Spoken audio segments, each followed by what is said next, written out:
Hi, everyone. Thanks for joining us here. I like the small group that we got going on here, this kind of small room here. So we're from Mayo Clinic, specifically Mayo Clinic, Florida, and we're going to be talking about just some of the innovation kind of process flow that's happening at Mayo Clinic. I'm Scott Helgeson. I'm a medical doctor. I'm a pulmonologist and an intensivist at Mayo Clinic, and then I'm in charge of more of the clinical side of digital transformation for the Department of Medicine, and also physician lead for the ambient clinical intelligence program at Mayo Clinic as well. Okay, I'm Emily Godsey. I'm an administrator at Mayo Clinic in Florida. So my current assignment is with digital transformation, Florida Innovation, and our Berg Innovation Exchange that expands all of our sites. Before my current assignment, I was in traditional practice administration, so spent quite a number of years there. I will kick off our presentation. Let's see if we remember how to advance. Okay, so I didn't have this slide in at the beginning, but walking around Notre Dame's campus, thank you.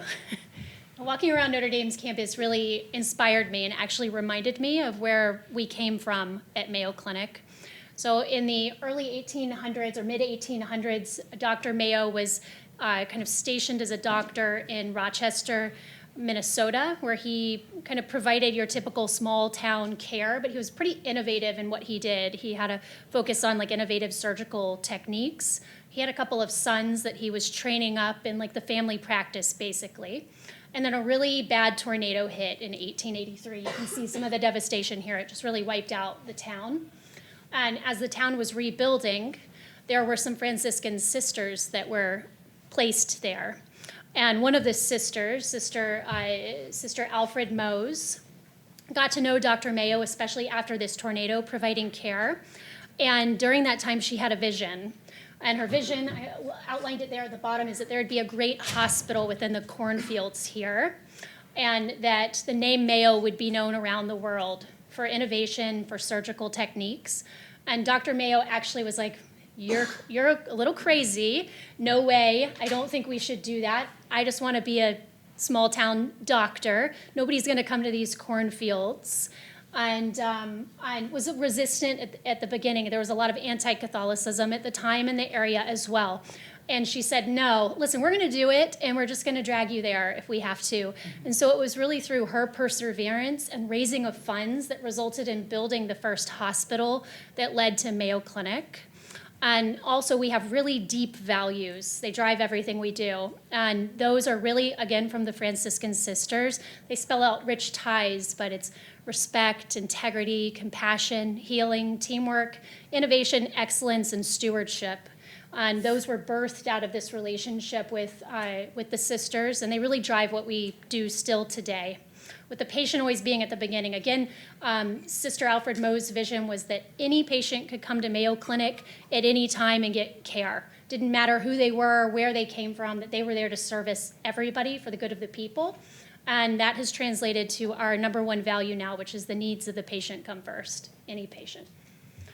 And so, of course, all of that has resulted in the Mayo Clinic that you know today. We have 3 academic destination medical centers, the mothership in Rochester, Minnesota, one in Phoenix, Scottsdale, and then one in Jacksonville, Florida, which is where Dr. Helgeson and I are from.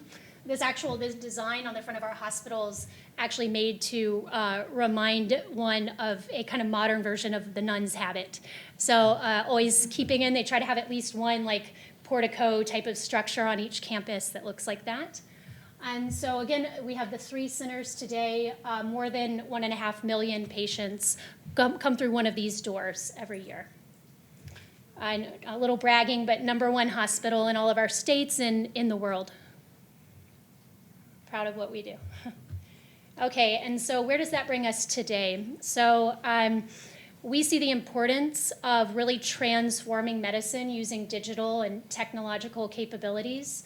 Again, kind of putting on my digital transformation hat, which is where a lot of this AI type work falls.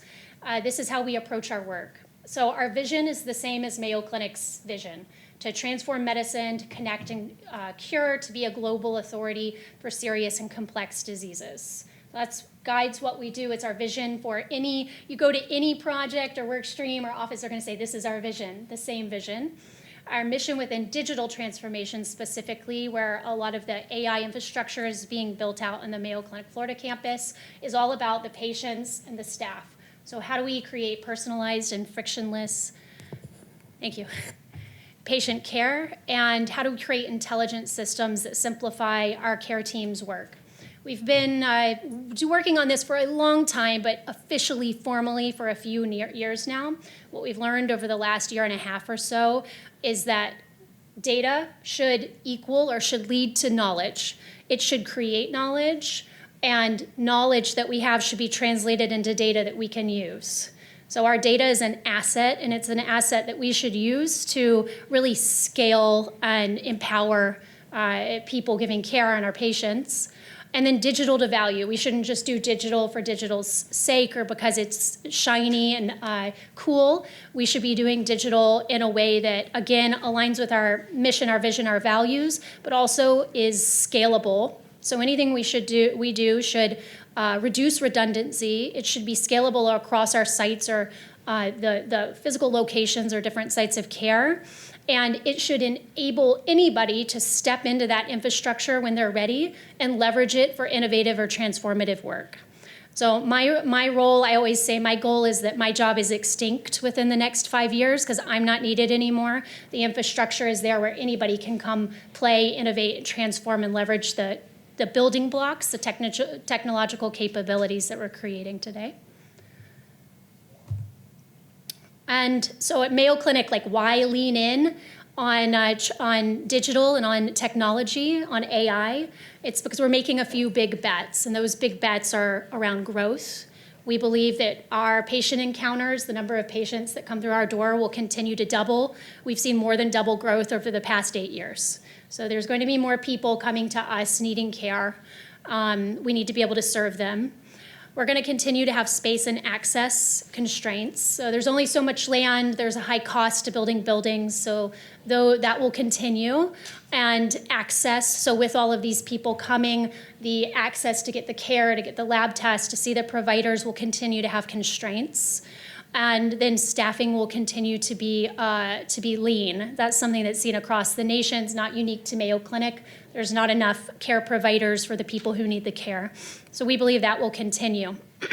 So knowing that we've seen these three things and we are betting that they continue on, it makes us realize that we can't practice medicine or provide care in the same way that we've been doing it. We have to transform and do it differently.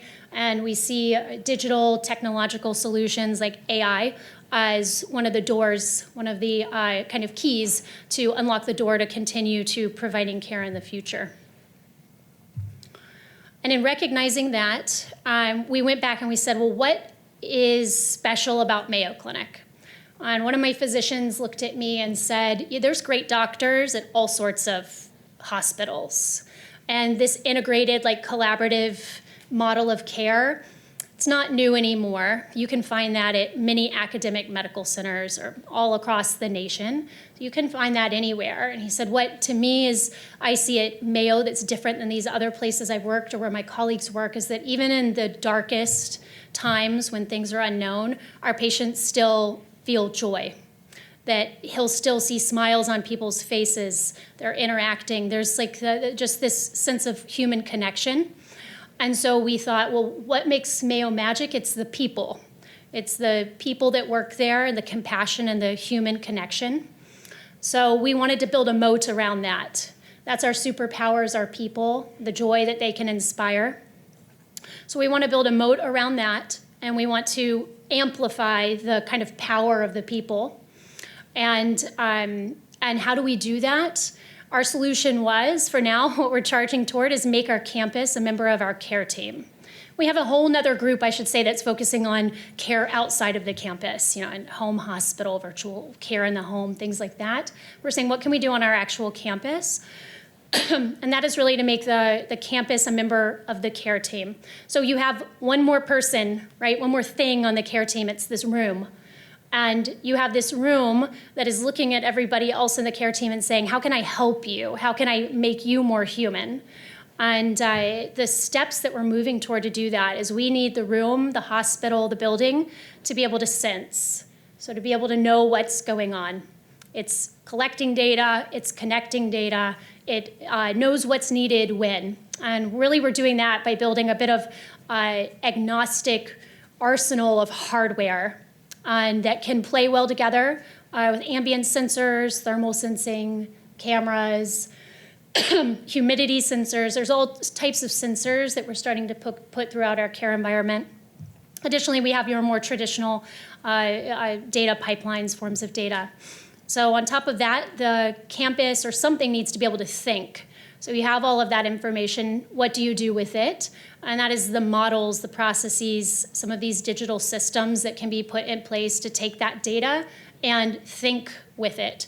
So for instance, we're working on an algorithm that uses like computer vision and audio, cameras, things like that, to look for early warning signs of delirium in hospitalized patients.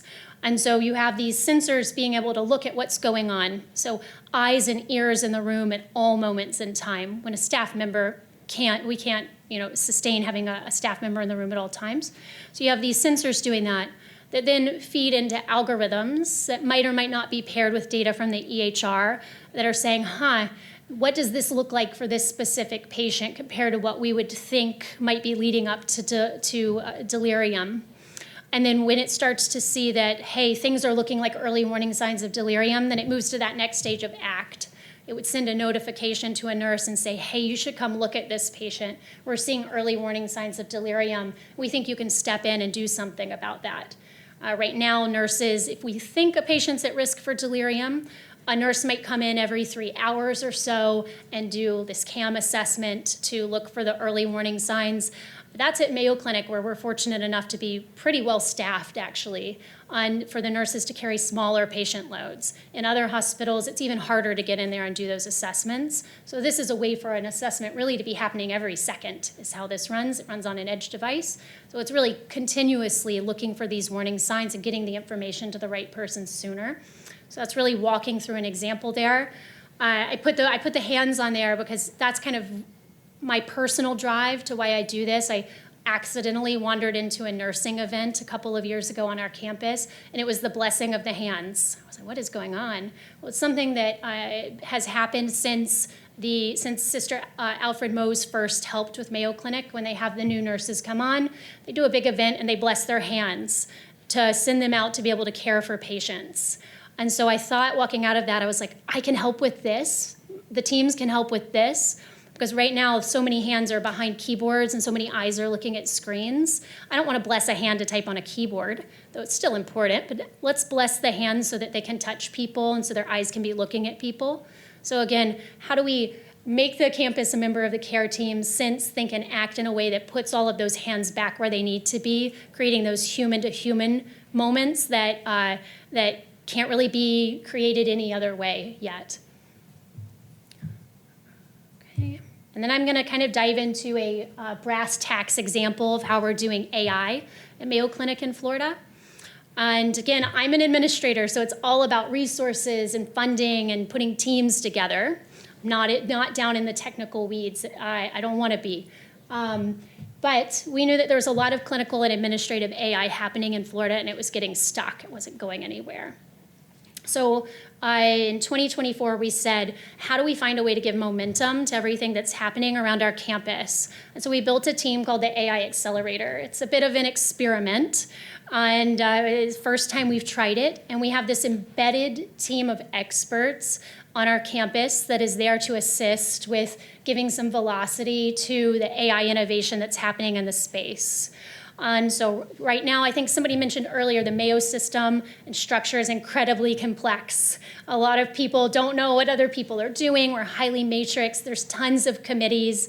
And so these people are meant to help the innovators navigate that, take some of the burden off of them, and also give really dedicated engineering, development, architectural experts to help them move their innovation forward so that they don't have to worry about trying to figure all of that out or about trying to navigate the super complex Mayo system. And so right now we have 6 people on the team, product owner, software engineers, AI, ML experts, people like that. And we really work with leadership on our campus to make sure we're prioritizing the right work and approaching it in the right way, enabling the right things. And then something that was really lacking was around prototyping. So taking these ideas and putting them in prototyping so that we can start testing them out, and then running proofs of concept on them in the practice so we can see how they're working and then work towards scaling them. So to go into a little more detail on it, we created these steps that any AI project can funnel into. In intake, someone submits their idea with their SBAR. We help them work through this, saying what's the strategic alignment? How does this help drive that Mayo mission forward? How does this get solutions or better things in front of patients? Then day 2, we move toward analysis. So there are a couple of stages that it goes through. They work with the technical experts, and they do analysis, endorsement, feasibility, fitability scores based on Mayo's cloud infrastructure, the way that the data pipelines we have, how the model might need to be built, how it could be built in a way that integrates right with all of our systems, and starting to deeply understand all of those pieces. And then we also have this stage 2. It's a committee we put together, collaborative committee. I lead this team, but then I wear my innovation hat and get to sit on that actual committee as part of my innovation role. We have someone from the Kern Center, from a digital innovation lab that we have, someone from business development, someone from legal. And it's really to get people in the room to say, yes, we're behind this. And not only that, but what can we do to help? What roadblocks, hurdles can we go ahead and lift up for this innovator so that they don't have to maybe navigate the traditional committee structure, go through all of these bodies in a kind of unidentified way. We're going to help alleviate some of that from the start, connect them with the right people. We make a go, no-go decision. It then moves on to, for the time being at least, this next stage, which is the AI accelerator team looking and saying, okay, based on what's going on across our campus and our team right now, because like I said, we only have 6 people, can we do this right now, or when could we do it? Because as we still test out the team and hopefully expand it. We then move on to the prototype development, which is something that was really lacking before at Mayo. So we bring in the engineers, the software people that are needed to build the prototype, start testing it out, and then part of my role is to be having conversations across the organization to say, hey, here's what we're working on, to socialize it, to champion it, and to help find people who will provide continued funding and an operational home for it as it moves into the practice. So there's some data down there on our goal was 10 to 12 projects reviewed. At the time when this was done, we'd reviewed 12. We wanted 6 to 8 to move to the next stage. We have a few more than that. And all the way to the end where we currently are prototyping 2 of the ideas. One uses agentic AI and generative AI to help with scheduling. And another one is something to do with the research shield and helping researchers find the right patients for trials and communicating with those patients. And so those are being prototyped right now, and then the team is also helping with the scheduling one to bring in, it started in pain medicine to bring in other practices and start making those relationships to test out the concept and what they've built in cardiology, in neurology, in other places, so again, we can scale it faster. And all of this is occurring in around 100 days. In the past, it could take, quite frankly, years for something to move forward, and we still haven't perfected it. There's only so many ideas that can come in here and that we can support right now. Dr. Helgeson's going to talk to you guys about some more specific ideas. He probably would say, hey, this is a great concept, but it's still blooming. We're still trying to have it grow so we can support more and more. And then, I don't want to say everything is perfect, so pulling up this slide, which I think has animation, to show something my team currently worked on is scanning the ecosystem of AI across Mayo Clinic, saying how does our AI accelerator team there at the top fit within these 5 large brackets: discovery, development, validation, deployment, and impact. Where are we providing service right now in there? What are some other groups? We were talking about Kern Center, for instance, business development that we mentioned. Where do they fit into the puzzle and what are they providing right now? what are some initiatives that are upcoming that will help provide service to AI innovation? And then we noticed a gap and an opportunity in the validation and deployment stage. There's not as much support there, and quite frankly, you might be able to tell there's a lot of lines starting and stopping and blurring there. It's a bit chaotic when you get to that point still.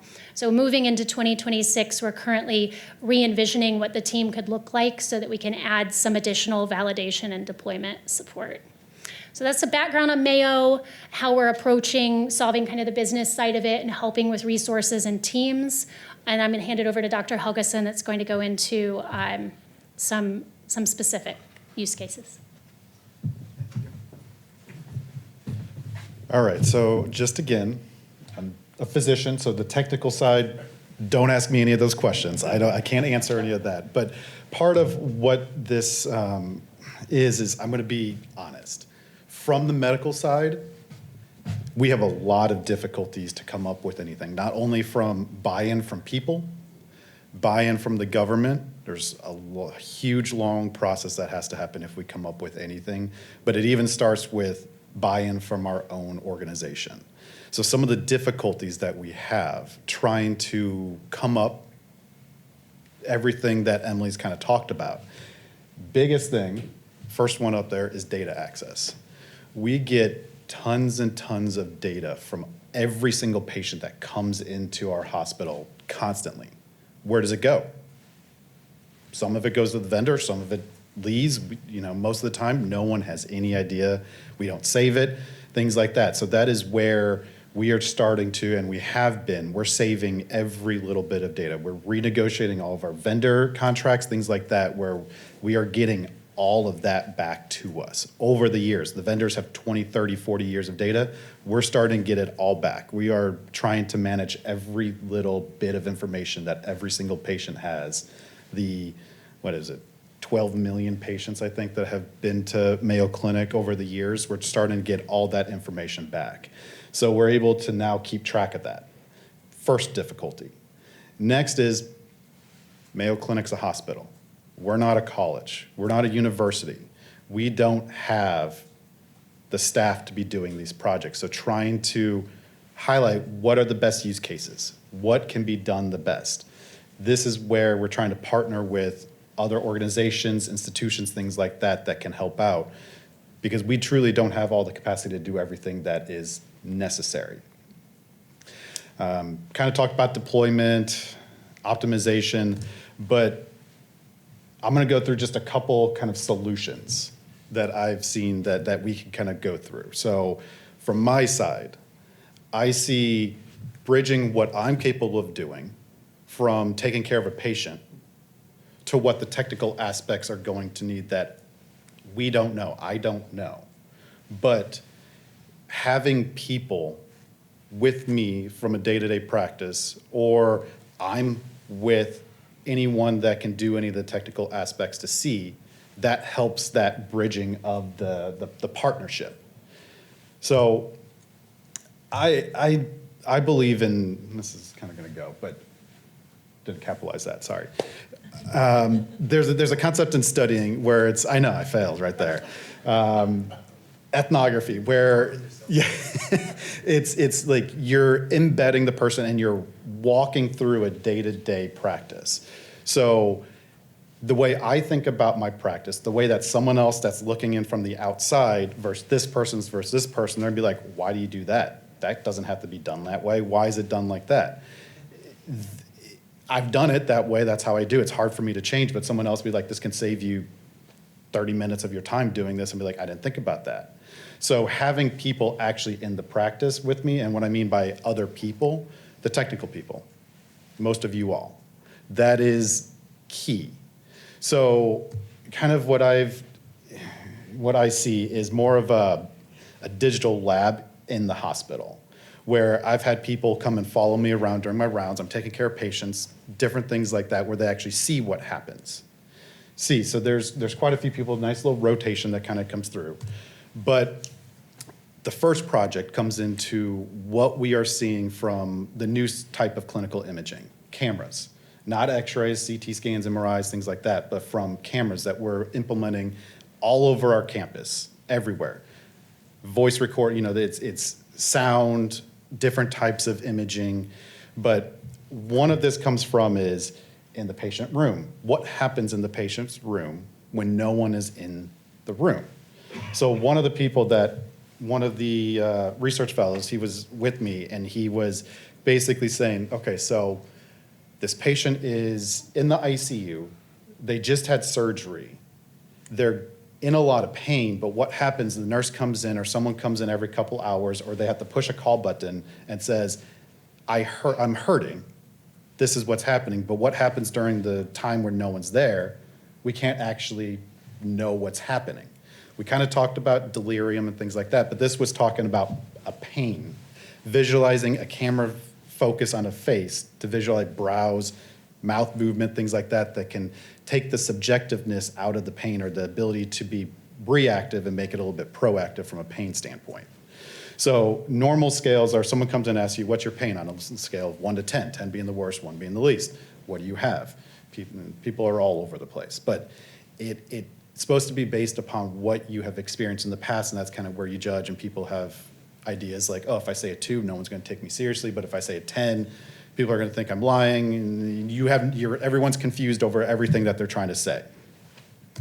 So, like I said, I don't know any of this. Let's just leave it at this. But it's based upon taking external databases, training what the face does, and then using that for the subjective pain assessment to have a model program to say, this person's in pain, this is what we think the pain level is, or this person is not in pain. So the external databases up there, we can see, and we have the kind of areas of interest, which would be the whole face, only the face, brow, eye, mouth, nose, wrinkling of the forehead, different things like that. He named his model YOLO for you only look once. It's supposed to be for looking at the camera, so he thought that was pretty clever there. So we have these action units. So your brows lowering, your cheeks raising, upper lip raising, nose wrinkling, eye closure, they all have a different weight for how much pain someone is in. So this is this PSP, this is, I can't pronounce this name, the Prakin and Solomon Pain Intensity Score. Sorry if I butchered that name. But that's what this is based on.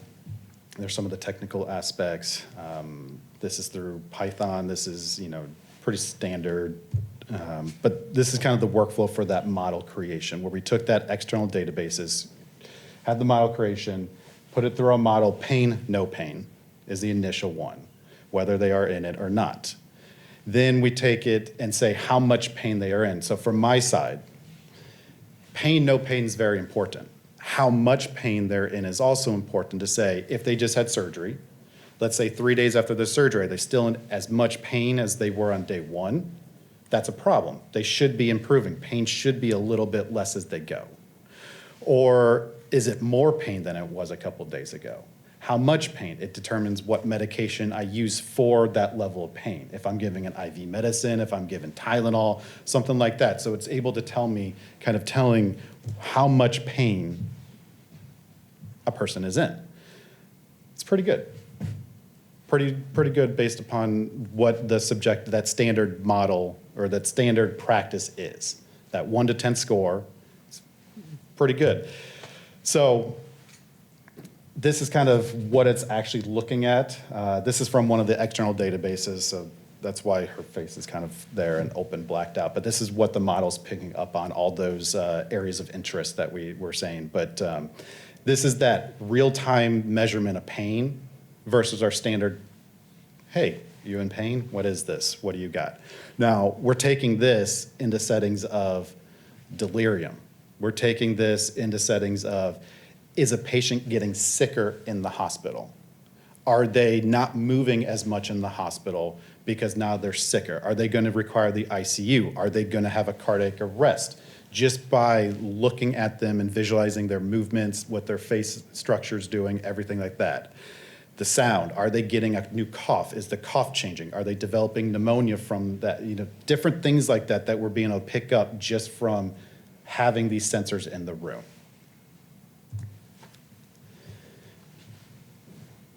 Next. How can we have this better unified structure for what these AI tools can run on? A platform, an API that kind of moves to the platform. This is where I was saying where we're trying to get a lot of this data back.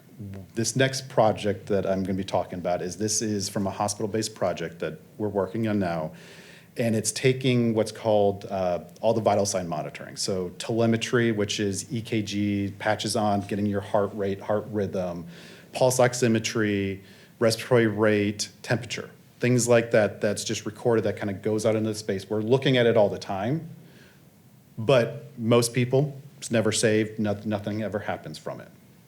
So this comes down to, I am in the ICU. I deal with the patients that, let's say their blood pressure is extremely low and they need me to get their blood pressure up, things like that. So what happens again when someone's not there? We're already acquiring all this data, so why not utilize it to see what can actually be better? So what this is looking at is blood pressure, continuous blood pressure monitoring, just from a very non-invasive mean. It's a pulse oximetry. It's this top picture. I don't know if you've ever had that, but it's a little thing that just goes on your finger, measures your oxygen saturation, and that's it. Pretty innocuous, pretty simple device, nothing like that. Then what I'm doing is using the actual waveforms from that and basically using what we call an arterial line, where I will put an invasive catheter into someone's artery, neck, shoulder, groin, wrist, things like that, to get a direct measurement of someone's blood pressure. So that is the most accurate blood pressure means that we have to measure it. You also have the standard blood pressure cuff, using that as well, but using the pulse oximetry to then measure the continuous blood pressure, just like if we had an arterial line in place, but we actually don't. So something that you don't need someone specialized to insert it, or the dangers and risks associated with putting this in. The other thing comes down to our pulse oximetry. We're using lights, infrared and red laser. What does skin tone do to it? It's a very well-known instance of saying everyone's skin tone will affect it, and it can lower it, raise it, it will alter it. There's been lots of studies, especially during COVID recently, that people with darker skin tones weren't treated as aggressively because it was showing that their oxygen was level, but really it was much lower than what it should have been. So we are taking into account the monk skin tone. This is just a color. You walk up to someone and you're like, what's your skin tone? But we're using this in the models that we're trying to develop. So part of what this is going is from the patient, you get your vital signs, you have this cloud-based platform that's taking all these measurements into the cloud, and we're then able to clean the data, denoise it, filter it, run our models to get what the actual measurements are. So that will be the picture now. The future is just going to be the device that actually says what your blood pressure is. So when we're looking at what the pulse oximetry waveform actually looks like, this is what it looks like at the top. There's some wander to it, there's peaks, there's troughs, it goes and goes, and that's what we're getting the blood oxygen. So got to do some pre-processing to take out that wander, up and down, up and down. Bad quality. You're moving your hand around, it's going to be a bad signal. Perfectly flat, best signal. So we're trying to figure, get the best way to, get the best signal quality to get our best measurement results. We're trying to, peak detection, feature extraction, multiple different types of domain analysis, and we're using upwards of about 150 different features from those waveforms that we're getting. So with this pretty non-invasive means, within about 2 millimeters of mercury, 3 millimeters of mercury difference from someone's blood pressure, and that's mean arterial pressure, systolic, and diastolic.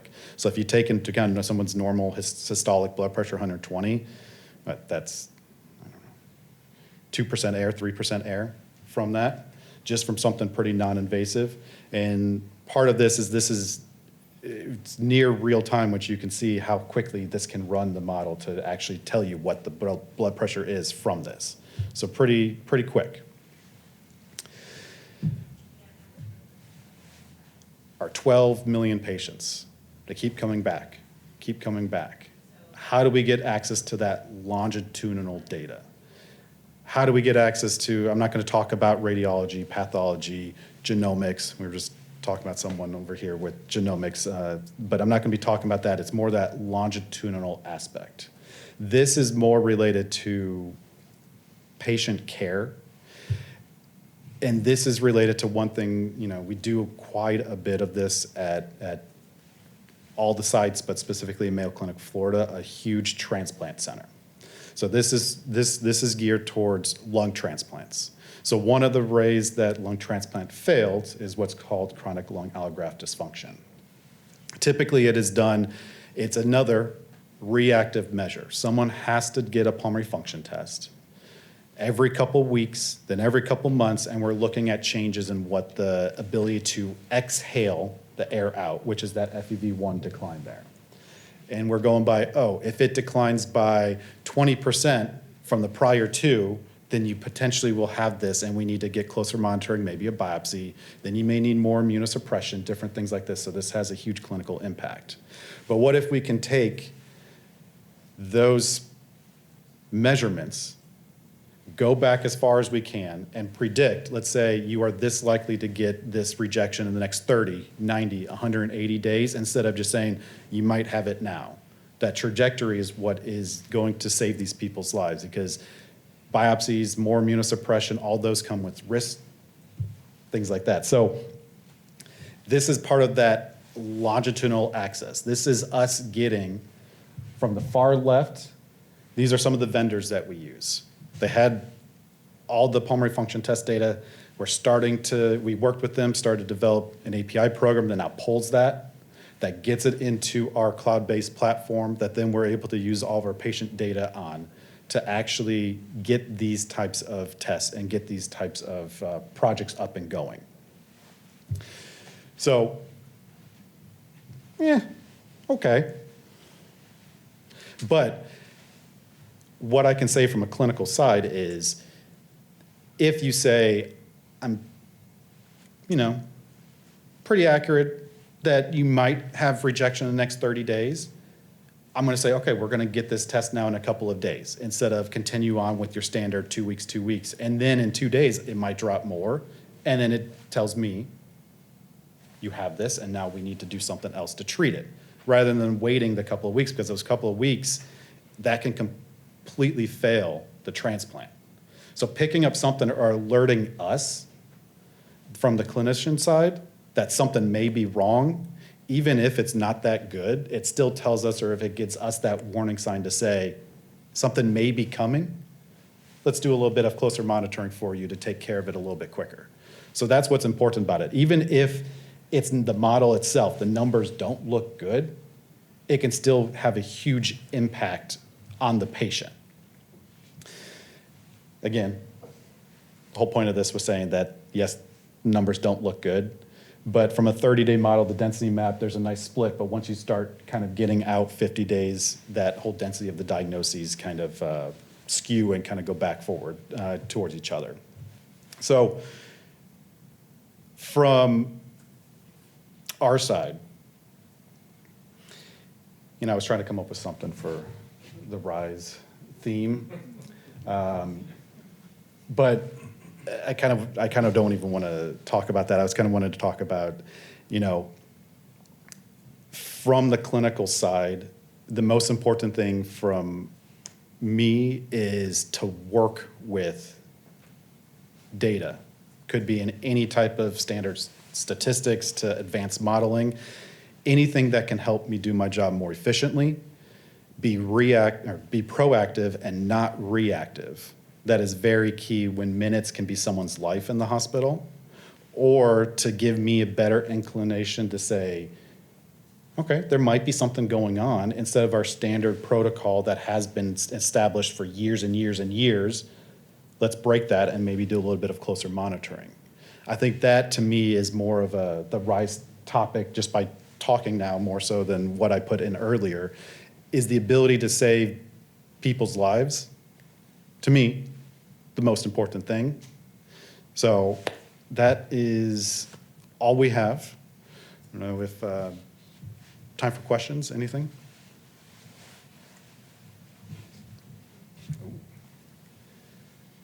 Small enough room, let's go, yeah. All right, I'll talk loud so I don't need a mic. I've been sitting here smiling the whole time because I actually trained at Mayo. And I was in Rochester. So I did my internal medicine training in Rochester, and I was there in the dark ages when we still had the packets of the papers folded in half that went back to literally the early 1900s and would go through the chutes and come in on the trays and the trolleys of Yeah, of that's all one the, patient's just like. yeah. So it's like I know it feels like you guys are slogging through and like not maybe working as fast as you could be and everything else, but it's just so exciting to see where Mayo, how far Mayo's come and all the exciting things to go. My question really is around the data and the access to data. So I was a practicing physician for many years. I'm now a chief data and analytics officer at SureScripts, and access to data and permission to use data for all of the amazing insights and knowledge that we know we're capable of producing if we would actually start doing analytics on this data. But the sensitivity of, we have somewhere in the neighborhood of about 28 billion transactions a year that for the most part we can't touch. And so we're going through the same journey of trying to get data rights, trying to get the proper permissions to use that data, just because we know there's so much incredibly valuable information in there that if we could just unlock it. So any advice, any things that are working or not working for you when you're going back to, your data sources, or in your case, it's a lot of your own data that you're trying to get back. Yeah. We could probably talk offline, but just in general, thoughts on sort of how to unlock this highly sensitive data safely, but also because we know what incredible potential it has. I will say that every time you deal with a vendor that has that you're doing the testing and the data, it's taken me a couple of years to get it. So it's not a fast process. From my side, it is more of we push the weight of how much money we spend on the vendor to get them to put it in their contract, and it's the renegotiation of the contracts. So everything that has been set in stone before, it mentions nothing with the data. So that was not a problem. It is a problem, but I would say it's a failure from before. It just wasn't known. And now to renegotiate the contracts, it's going to take a long time. So the most recent one was with the last study. That took 2 years for them to then create an API. The other problem is they had the raw data, and they didn't understand their own definition of what data it was, because the person who made that definition no longer worked for the company. So then we had to go back, get all their documents to then sift through all the data. But it's just now when we're going through and trying to get with new contracts and things, we're making it clear. This is ours. We're taking it back. You're giving us the definitions, the raw data, even though it's lots of storage. We're taking that and we're trying to completely understand what's happening. So that's from the clinical side. I don't know if you have anything else to add. You know what's going on all the sides, I think. But yeah, we are renegotiating a lot of contracts. And something that was tough for us is the contracts are created out of many different areas. Like nursing might drive contracting. Nursing drove our contracting with Philips, and we didn't have any of that data, for instance. So we had to renegotiate that contract. Then we have different practices with the contracts. So part of it is we've centralized some of the legal resourcing for creating the contracts and reviewing the contracts. We've created like a specialized review body that looks at all of the contracts and asks these questions about data up front to try to prevent us from getting in future situations. And then, of course, going back through the contracts, some because we know that it's data we're interested in, some because there's a specific use case that comes up and we're like, oh, now's the time to renegotiate it. We need it now. And then even within our own data, there's trying to grapple with the patient consenting process to make sure that we can collect the data and then use the data that that we own and the ways that we want later is something that we're still working through, quite frankly. And Mayo Clinic wants to be very transparent with patients about that.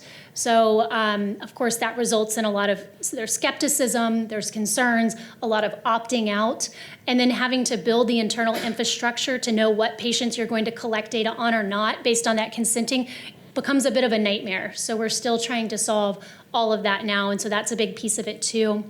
And then within leadership, we've gone out and we've been trying to really socialize with the teams that everything that they do in like the digital health space, the product teams, these teams dealing with the vended products, is to be always asking themselves, okay, I don't want to just solve for this specific use case. I don't want to just put this camera in for a virtual visit. How do I put this camera in a way that gives us access to any data it might be able to collect that we might want at any point in the future? So taking this more wide brush approach to everything that we're putting in place and asking those questions rather than just walking through the steps of getting product A in this building. And then the storage place too. You got to have the storage capability. Oh yeah, and there's ongoing fights, people rolling up their sleeves about who's going to pay for what and all of that. Security, right? The other issue we have is the more you store and keep, because as the data people, we want it all. And then the security people are like, every piece of data you have is a risk. Because if you have a breach, then it's just. Yeah. And then even if someone else stores the data. Yeah, and then you got to pay for it. And then you have the risk of them losing it, or what do you give them? So this is that, we're dealing with that too.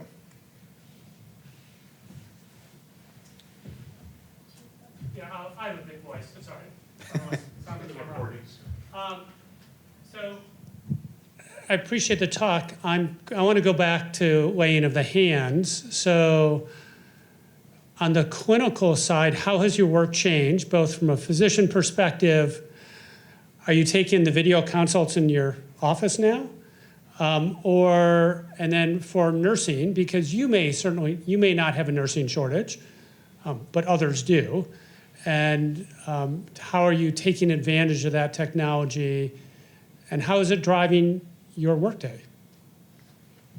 So from inpatient consults, so patients in the hospital, I do not see virtually. So I'll always go see them in person, because how we're set up at the hospitals, it's all one place, so it's not big. So, but still seeing outpatient visits, yes, that does. And we can send vital sign equipment and at-home spirometry and other equipment to a patient's house to get that testing done at their home, and then I can get it back to. So patients that live far away from us, hours, that has helped out quite a bit to them. So that's more of a patient satisfaction and an ease for care that I can give to them. So that's one of the things.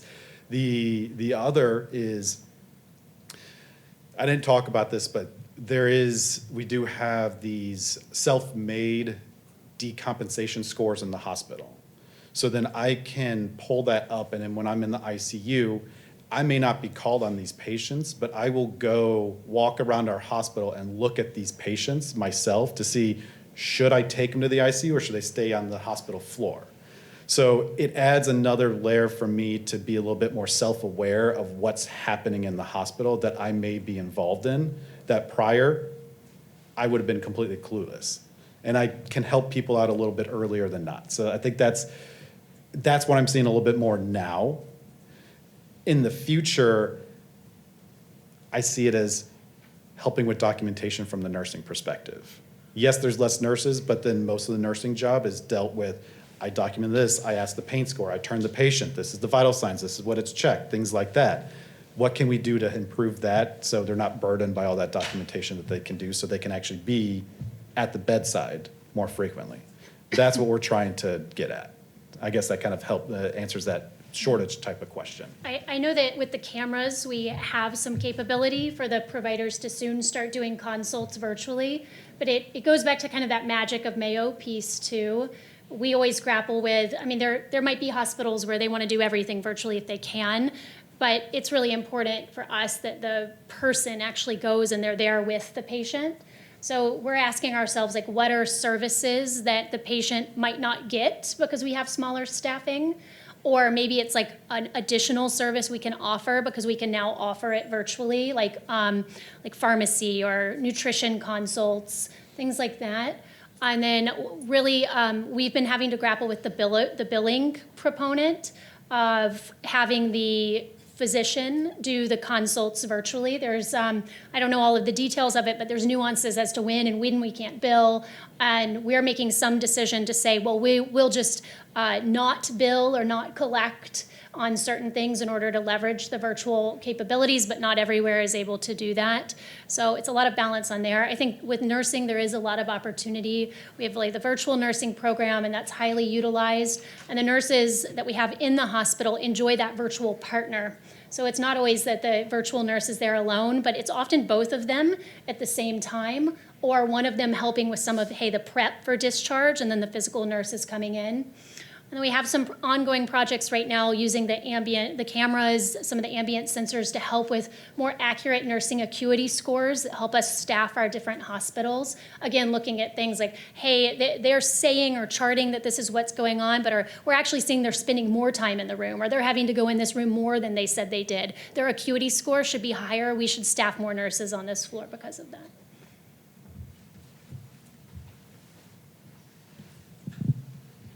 So I just want to reiterate kudos for what you're working on. So I have two questions. So one, what's your patient, family, and caregiver acceptance rate of actual cameras in the room? Now I realize being an inpatient is a very different setting than cameras in the home, but I was just curious, how do you broach it? How do you get that acceptance level? And then the second is a little more technical because you're talking about data and using facial expressions for pain, but we know there are certain diseases, Parkinson's, where you have no expression. How do you bring that data source in? Or they may be Botox users and you get no expression. So I was just curious how you are integrating data that we normally wouldn't have paid attention to. Yeah. The second one, I will say we can't use them. Quick answer right there. No, it comes with all this is the difficulty of the medical side of anything that has been talked about here. There's a nuance to every person that is seen that doesn't fit the model, or they don't have, let's say you can examine someone's gait. If they have a neurologic disease, it'll be one certain way, but let's say they had a prior injury to the leg, it's gonna look like that, but they really don't have the other disease. That's very patient specific, but this is where, the belief that these will never replace the physical hands on a patient, which goes back to laying on the hands. This will just be there to augment our intelligence, and help with that. So that second question is, it may still pick that up, but then we're always gonna have to go verify everything to make sure. Yeah. Do you know the On the first one, I can talk about we have cameras in probably over 300 rooms now, and it'll be like over 400 rooms by the end of the year. Right now, we have a Florida-specific secondary consent that a patient signs either in the ED or through registration. We're working on a more global consent. These are very specific to these cameras. But we have a declination rate right now of anywhere from 5 to 10% of patients that refuse to have that camera turned on for ambient monitoring. We don't allow them to opt out of virtual nursing and things like that, for instance, but they can opt out of ambient monitoring. We have AI models that run delirium, fall detection, pressure injury prevention, hygiene. There's some hygiene models, things like that, that they can opt out of at this time. And 5 to 10%. When we first rolled the cameras out, it was closer to 15 to 20%. And we went back and said, what's going on? We actually set up many patient focus groups, ran some of our documentation by them, talked to them about what we were trying to do. And the patients actually helped give us a lot of guidance. They said, man, this is really scary sounding. And so what we did is we went back and rewrote all the documentation to start with the value statement and say, we're doing this because we want to care for you better. We're not trying to replace anything else. We're not doing this to, monitor you with no reason and to really explain what the value was in having them there. And then to train all the different staff to talk about it in the same way. And training the physicians to be more upfront in having conversations with the patients about why they're there. They trust the doctors. And then even going to the outpatient side and saying, hey, your patient is a bone marrow transplant patient. They're going to be on the 3rd floor in our hospital. We have a camera in that room. Will you go ahead and bring up that it's going to be there and the value about it being there? So by the time they had that consent form in front of us, they were like, oh, yes, Dr. Scher told me that this is going to be really important. It's going to help my care. And that's when we saw the rate drop. If somebody declines, of course, there's all of those complicated pieces in the background to make sure that the technology is turned off.